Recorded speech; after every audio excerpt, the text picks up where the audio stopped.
Hello students, how are you? Hope you all are doing well. Okay, आज हम पढ़ेंगे आपकी व्याकरण बोध का पाठ 10 कारक केश। ओके, कारक कारक क्या होते हैं? संज्ञा या सर्वनाम के जिस रूप से उसका संबंध वाक्य के अन्य शब्दों के साथ जाना जाए उसे हम कारक कहते हैं, है ना। संज्ञा या सर्वनाम के जिस रूप से उसका संबंध वाक्य के अन्य शब्दों के साथ जाना जाए तो उसे हम कारक कहते हैं, है ना। कारक की स्पष्टता के लिए संज्ञा या सर्वनाम के साथ जो चिन्ह लगाए जाते हैं उन्हें कारक की विभक्ति या परसर्ग भी कहा जाता है और इन्हें विभक्ति चिन्ह भी कहा जाता है। ओके, चलिए हम एग्जाम्पल से समझते हैं। जैसे दिया यहाँ पर फर्स्ट देखिए, श्री कृष्ण ने कंस को मार दिया। तो यहाँ देखिए, यहाँ पर जो ने दिया है ना, श्री कृष्ण ने कंस को मार दिया, तो ने जो शब्द है वह क्या है? ये संज्ञा है ना। तो संज्ञा शब्द में संज्ञा के जिस रूप से संबंध बता रहा है, ये वाक्य में संबंध बता रहा है कि श्री कृष्ण ने कंस को, तो ये दोनों के बीच संबंध बता रहा है ने। तो ये क्या है? विभक्ति चिन्ह है, जिसे हम क्या कहते हैं? कारक कहते हैं। ओके, नेक्स्ट देखिए, अध्यापक बालकों को पुस्तक पढ़ाता है। तो यहाँ पर देखिए, को ये क्या है? दोनों के बीच संबंध बता रहा है कि अध्यापक बालकों को क्या पढ़ाता है? पुस्तक पढ़ाता। तो पुस्तक और इन दोनों के बीच में अध्यापक बालकों को, तो ये बीच में क्या संबंध स्थापित कर रहा है? तो ये क्या है? कार विभक्ति चिन्ह है। ओके, फिर है नेक्स्ट, विद्यार्थी कलम से पत्र लिखता है। विद्यार्थी किससे पत्र लिखता है? कलम से, है ना। विद्यार्थी कलम से क्या लिखता है? पत्र लिखता है। तो ये से दोनों के बीच ये संबंध स्थापित कर रहा है ना। संज्ञा या सर्वनाम के जिस रूप से उसका संबंध वाक्य के अन्य शब्दों के साथ जाना जाए, तो ये है ना, संबंध बता रहा है। ये वाक्य के अन्य शब्दों के साथ संबंध बता रहा है, तो ये क्या है?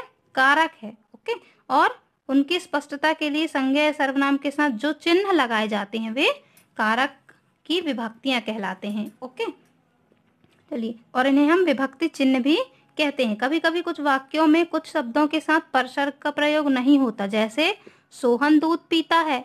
अब यहाँ पर देखिए, ना ही ने है, को, से, के, लिए, से, का, माँ, है ना, ये सब क्या है? नहीं है इसमें।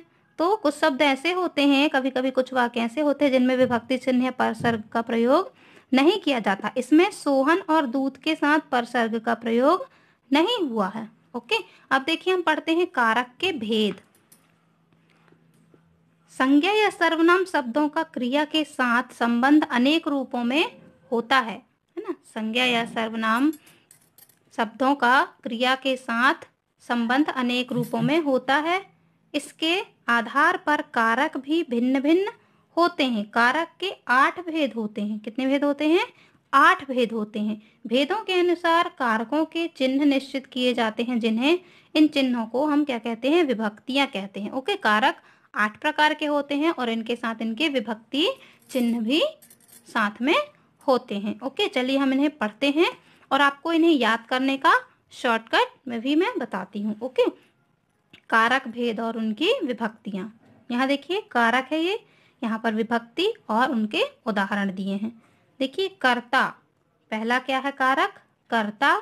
फिर है कर्म कारक, फिर करण कारक, संप्रदान कारक, अपादान कारक, संबंध कारक, अधिकरण कारक और संबोधन कारक। ये 8 प्रकार के कारक के और इनकी विभक्तियां भी ये दी हुई हैं।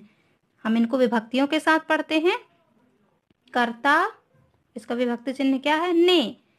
उदाहरण देखिए, शांति ने नाश्ता किया। ये ना देखिए, है ना, ये क्या है? संबंध बता रहा है वाक्य के अन्य शब्दों के साथ। ओके, तो कर्ता का ने है विभक्ति, कर्म का को, करण का से या के द्वारा, संप्रदान का के लिए या को, दोनों में से एक हो सकता है। अपादान का होता है से का अर्थ यहाँ पर क्या होता है? अलग होना। नेक्स्ट है संबंध का, के, की, रा, रे, री, है ना, इनमें से कोई भी हो सकता है विभक्ति चिन्ह। फिर अधिकरण का है में या पर। फिर संबोधन का है हे, अरे या आदि। चलिए, इन्हें याद करने के लिए आप कैसे याद करेंगे, इनको एक साथ बोलेंगे मेरे साथ साथ, आप भी रिपीट कीजिएगा और अच्छे से ध्यान से सुनिएगा। ओके, कैसे याद करेंगे आप इन्हें, ताकि आपको आठों कारक याद हो जाए और उनकी साथ में विभक्तियां भी। Okay, so listen carefully. कर्ता ने कर्म को करण से संप्रदान के लिए अपादान से संबंध का अधिकरण में संबोधन है। ओके, इजली याद हो जाएगा ऐसे में। फिर से हम रिपीट करते हैं। कर्ता ने कर्म को करण से संप्रदान के लिए अपादान से संबंध का अधिकरण में संबोधन है। ओके, ऐसे ही आपको इजली याद हो जाएगा। ओके, यहाँ पे देखिए जो ये कलरफुल जो दिए हैं यहाँ पर, ये क्या है, विभक्ति है इनकी, जिससे हमें पता चल रहा है उनके बीच संबंध का। ओके, चलिए नेक्स्ट देखिए। अब हम इन कारक के भेदों को डिटेल में पढ़ते हैं। ओके, पहला कर्ता कारक है, तो शब्द के जिस रूप से क्रिया के करने वाले का, है ना, शब्द के जिस रूप से क्रिया के करने वाले का बोध होता है उसे कर्ता कारक कहते हैं। इसकी विभक्ति ने है, हमने पढ़ा था ना, कर्ता ने कर्म को करण से, है ना, तो इसकी विभक्ति क्या है, कर्ता की ने। जैसे विक्षोभ ने पुस्तक पढ़ी, किसने पुस्तक पढ़ी, विक्षोभ ने। Now look at this picture, देखिए पुस्तक पढ़ रहा है ना, तो विक्षोभ ने पुस्तक पढ़ी। ओके, तो वाक्य में पढ़ी क्या है, ये पढ़ना क्या है, क्रिया है, क्रिया है ना, करने वाला कौन है, विक्षोभ है ना। अतः यहाँ विक्षोभ शब्द क्या है, कर्ता है। ओके, विक्षोभ शब्द क्या है, कर्ता है ना। वर्तमान और भविष्य काल में कर्ता के साथ ने विभक्ति चिन्ह का लोप हो जाता है। ओके, जैसे नेक्स्ट एग्जांपल देखिए। बालक क्रिकेट खेलेंगे, रोहन पतंग उड़ाता है ना। तो इसमें देखिए ने नहीं आया है ना, वर्तमान काल में और भविष्य काल में। तो वर्तमान काल में क्या है, रोहन पतंग उड़ाता है, तो ये क्या है, भविष्य काल के लिए दिया है, तो इसमें विभक्ति चिन्ह नहीं दिखाई देता है ना। और फिर नेक्स्ट उसके लिए क्या है, भविष्य काल के लिए बालक क्रिकेट खेलेंगे, खेलेंगे मीन्स भविष्य में खेलेंगे, और ये रोहन पतंग उड़ाता है, तो ये वर्तमान में उड़ाता है, ये देखिए उड़ा रहा है ना। यस, चलिए नेक्स्ट है।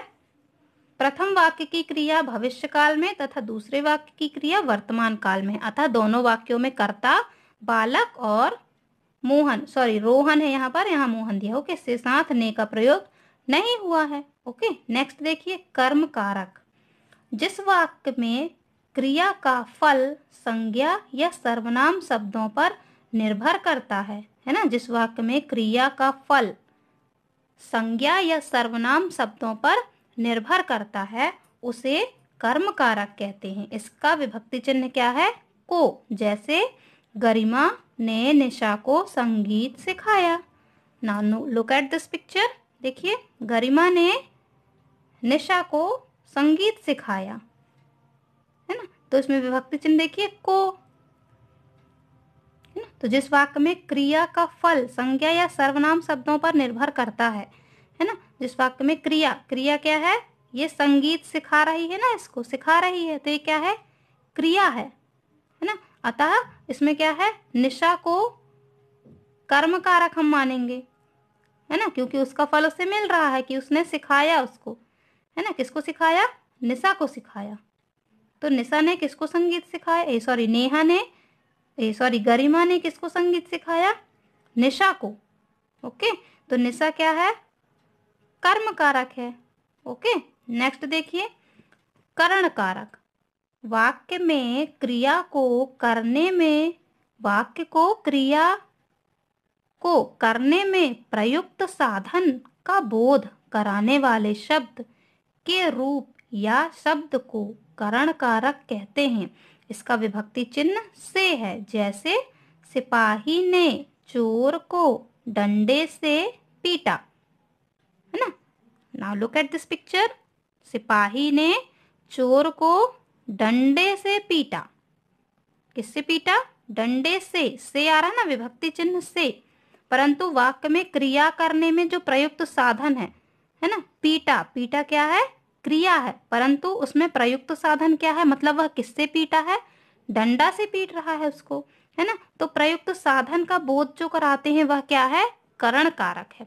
ओके, तो पीटा क्रिया डंडे से संपन्न की गई, अतः डंडे में क्या है, डंडे से में करण कारक है। ओके ओके स्टूडेंट्स, नेक्स्ट हम कारक के भेद अपने नेक्स्ट वीडियो में पढ़ेंगे। तब तक आप कारक के भेद और विभक्तियां अच्छे से लर्न करिएगा। ओके, ये कारक के भेद और विभक्ति चिन्ह है इसके। Okay students, bye bye, have a good day.